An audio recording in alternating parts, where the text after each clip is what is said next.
भारत पर जितने भी विदेशी आक्रमण हुए हैं उन सब पर हमने पहले ही वीडियो बना रखी है, लिंक वीडियो की डिस्क्रिप्शन में आपको मिल जाएगा, जरूर देखना।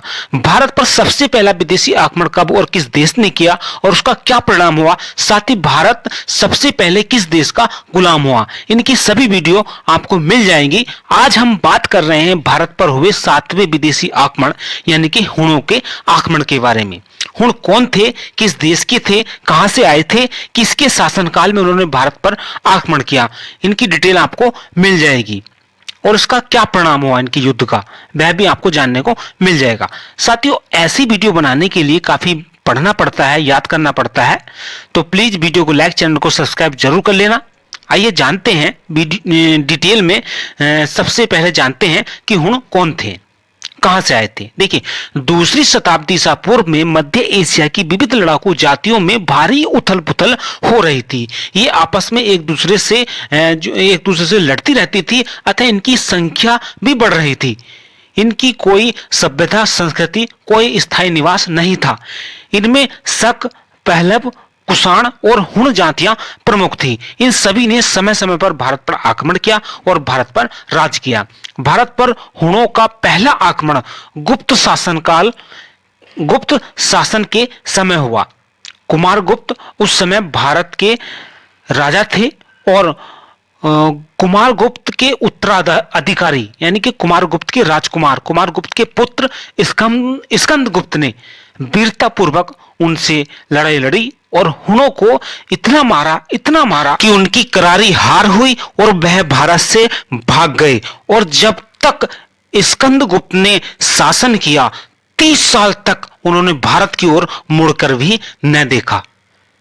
हुणों की विजय के उपलक्ष्य में उनको विक्रमादित्य की उपाधि दी गई और हुणों की सुरक्षा को देखते हुए भारत के पश्चिमी भाग पर प्रणदत्त नामक व्यक्ति को वहां का राज्यपाल नियुक्त किया गया और उसके देखरेख में यह शासन व्यवस्था भारत के पश्चिमी भाग की चलाई गई। यह सूचना हमें उनके जूनागढ़ लेख से मिलती है। स्कंदगुप्त से हारने के बाद 30 वर्षों तक भारत की ओर उन्होंने आंख उठाकर भी नहीं देखा, जबकि इस समय उन्होंने पूरे इराक में तबाही मचा दी और वहां पर लूट मार की और इस ईरान की सत्ता अपने कब्जे में ली और शासक बनकर वहां पर राज करने लगे और अपनी शक्ति को संगठित करते रहे, बढ़ाते रहे। और भारत में यानी कि स्कंदगुप्त की मृत्यु के बाद लगभग 30 वर्ष के बाद उन्होंने भारत पर फिर से हमला किया। जब तक स्कंदगुप्त जीवित रहा, इनकी हिम्मत भारत की ओर आंख उठाने की नहीं हुई, लेकिन उनकी मृत्यु के पश्चात इन्होंने फिर से भारत पर आक्रमण किया। इस समय हुणों का नेता तोरमाण था। गुप्त शासक बालादित्य के शासन के समय लगभग 500 से 510 ईस्वी के बीच हुणों ने आक्रमण किया और मालवा को जीत लिया। यहां पर शासन करने लगे, लेकिन बहुत जल्द गुप्त वंश के अन्य शासकों ने हुणों से युद्ध अपना जारी रखा और समय समय पर युद्ध करते रहे। लेकिन यहां पर गुप्त जो शासन था उसकी 3 भिन्न शाखाएं हो गई और भिन्न शाखाओं में बट गए। पश्चिमी भाग पर भानुगुप्त, पूर्वी भाग पर धन्यगुप्त और मगध क्षेत्र पर नरसिंहगुप्त का शासन था। इस बार भानुगुप्त ने मालवों से हुणों को भगाने के उद्देश्य से हुणों पर आक्रमण कर दिया। इस समय हुणों का नेता तोरमण का पुत्र महिरकुल था। आक्रमण बहुत भयंकर हुआ। स्वयं गुप्तों का सेनापति गोपराज इस युद्ध में मारा गया, परंतु वह विदेशियों को यहां से भगाने में सफल रहा, यानी कि हुणों को हराने में सफल रहा। इस युद्ध में हुणों की हार हुई और हुणों के सरदार महिरकुल को बंदी बना लिया गया, किंतु राजमाता के कहने पर उसको छोड़ दिया गया। तो इस प्रकार भारत पर हुणों ने कई बार आक्रमण किए, किंतु गुप्त वंश के शासकों की वजह से उनके पांव भारत में नहीं जम पाए और भारत में हुणों के आक्रमण हुए, किंतु शासन नामात्र का ही रहा। जबकि इसी बीच ईरान, यूनान में इन्होंने तबाही मचा दी और वहां पर शासन भी किया।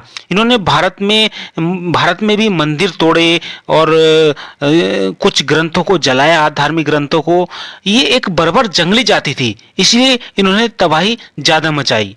इस तरह से भारत में हुणों के आक्रमण का हमने आपके सामने वर्णन किया। आपके ज्ञान में जरा भी वृद्धि इससे हुई हो तो प्लीज वीडियो को लाइक, चैनल को सब्सक्राइब जरूर कर लीजिए। अगली वीडियो में हम आपको बताएंगे भारत पर हुए सबसे पहले मुस्लिम आक्रमण के बारे में। लगभग 666 से 67 के आसपास मुंबई के निकट पश्चिमी तट पर स्थित थाना नामक स्थान पर इन्होंने आक्रमण किया था। इसकी कहानी बहुत रोचक है। इसकी वीडियो अगली हमारी बहुत जल्द आपके सामने आएगी। तो प्लीज दोस्तों वीडियो को लाइक, चैनल को सब्सक्राइब कर लीजिए, साथ ही घंटी के निशान को दबाकर ऑल पर क्लिक जरूर कर लीजिए ताकि घर बैठे आपको इतिहास की पुरानी से पुरानी जानकारी मिलती रहे। नमस्कार, वीडियो देखने के लिए धन्यवाद।